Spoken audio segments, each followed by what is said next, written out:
De la démocratie en Amérique, d'Alexis de Tocqueville, volume 1er, chapitre 5, suite. De l'administration dans la Nouvelle-Angleterre, suite.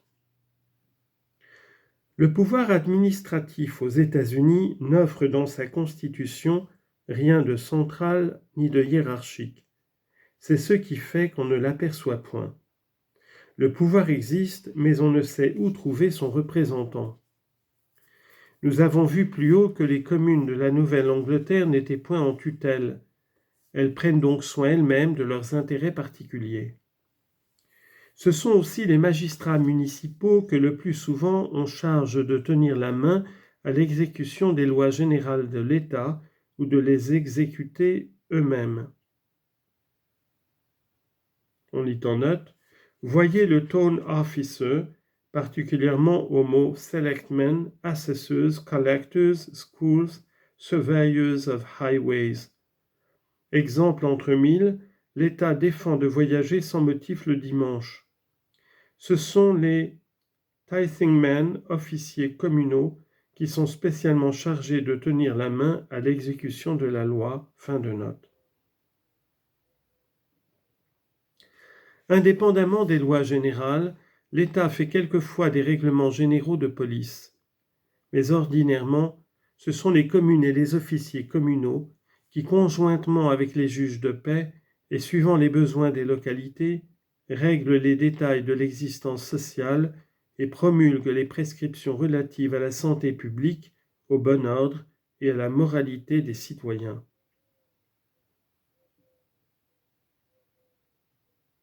On lit en note, exemple, les selectmen autorisent la construction des égouts, désignent les lieux dont on peut faire des abattoirs et où l'on peut rétablir certains genres de commerce dont le voisinage est nuisible. Et suite de la note précédente, les selectmen dressent les listes électorales pour l'élection du gouverneur et transmettent le résultat du scrutin au secrétaire de la République. Fin de note.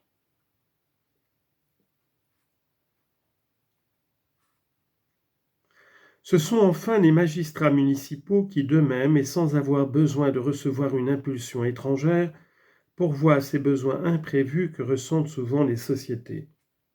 On lit en note. Exemple, les selectmen veillent à la santé publique en cas de maladie contagieuse et prennent les mesures nécessaires conjointement avec les juges de paix. Fin de note. Il résulte de ce que nous venons de dire qu'au Massachusetts, le pouvoir administratif est presque entièrement renfermé dans la commune. On lit en note, je dis presque, car il y a plusieurs incidents de la vie communale qui sont réglés, soit par les juges de paix dans leur capacité individuelle, soit par les juges de paix réunis en corps au chef-lieu du comté. Exemple, ce sont les juges de paix qui accordent les licences. Fin de note. Mais il s'y trouve divisé entre beaucoup de mains. Dans la commune de France, il n'y a à vrai dire qu'un seul fonctionnaire administratif, le maire. Nous avons vu qu'on en comptait au moins 19 dans la commune de la Nouvelle-Angleterre. Ces 19 fonctionnaires ne dépendent pas en général les uns des autres. La loi a tracé avec soin autour de chacun de ces magistrats un cercle d'action.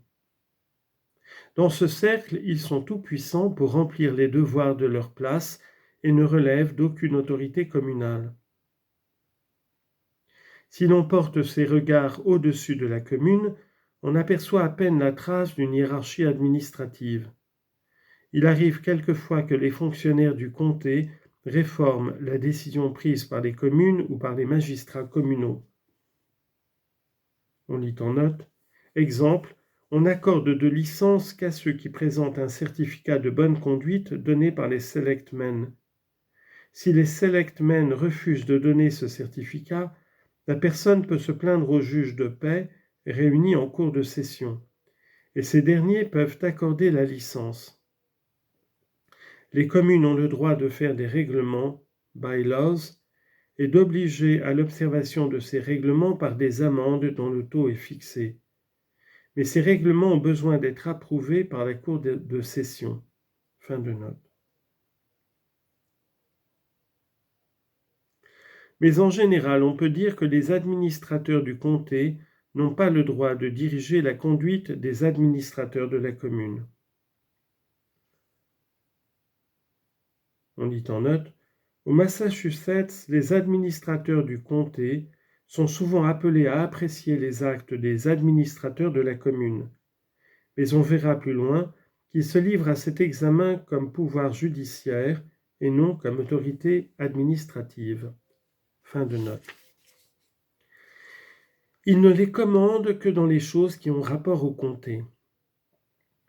Les magistrats de la commune et ceux du comté sont tenus, dans un très petit nombre de cas prévus à l'avance, de communiquer le résultat de leurs opérations aux officiers du gouvernement central. On lit en note, exemple, les comités communaux des écoles sont tenus annuellement de faire un rapport de l'état de l'école au secrétaire de la République. Voyez la loi du 10 mars 1827, fin de note.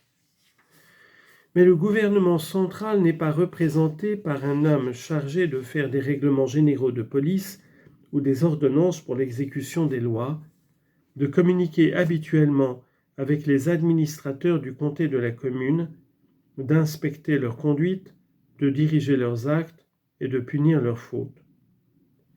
Il n'existe donc nulle part de centre auquel les rayons du pouvoir administratif viennent aboutir. Comment donc parvient-on à conduire la société sur un plan à peu près conforme ? Comment peut-on faire obéir les comtés et leurs administrateurs, les communes et leurs fonctionnaires ? Dans les États de la Nouvelle-Angleterre, le pouvoir législatif s'étend à plus d'objets que parmi nous. Le législateur pénètre en quelque sorte au sein même de l'administration. La loi descend à de minutieux détails. Elle prescrit en même temps les principes et le moyen de les appliquer.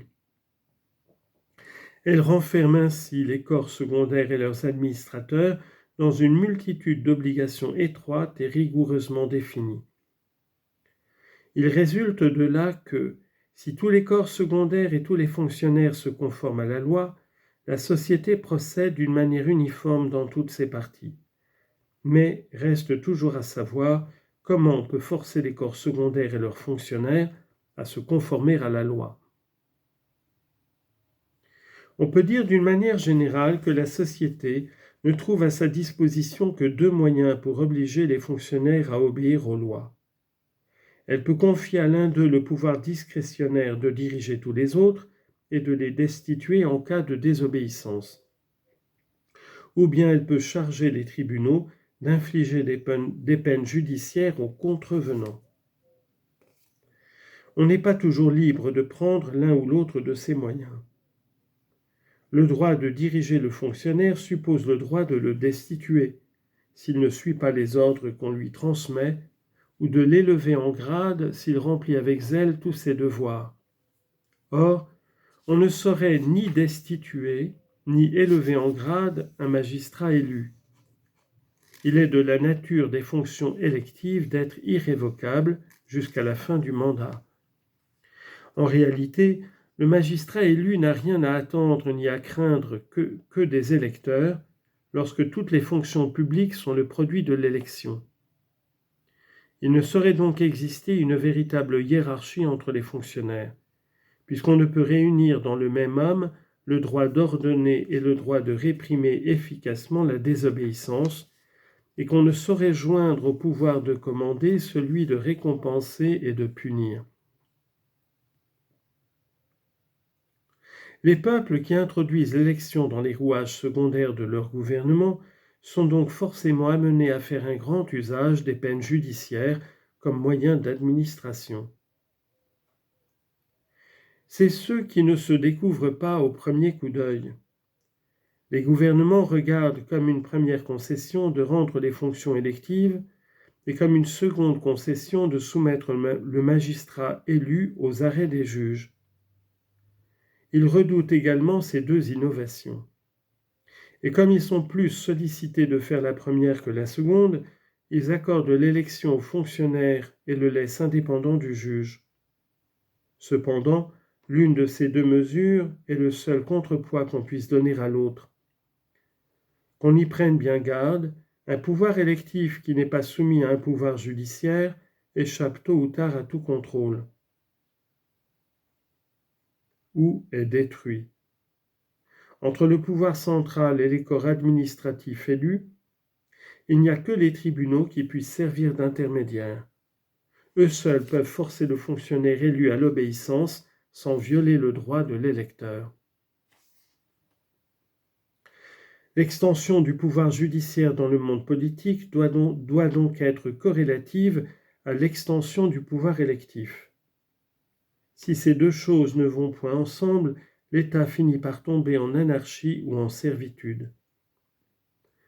On a remarqué de tout temps que les habitudes judiciaires préparaient assez mal les hommes à l'exercice du pouvoir administratif.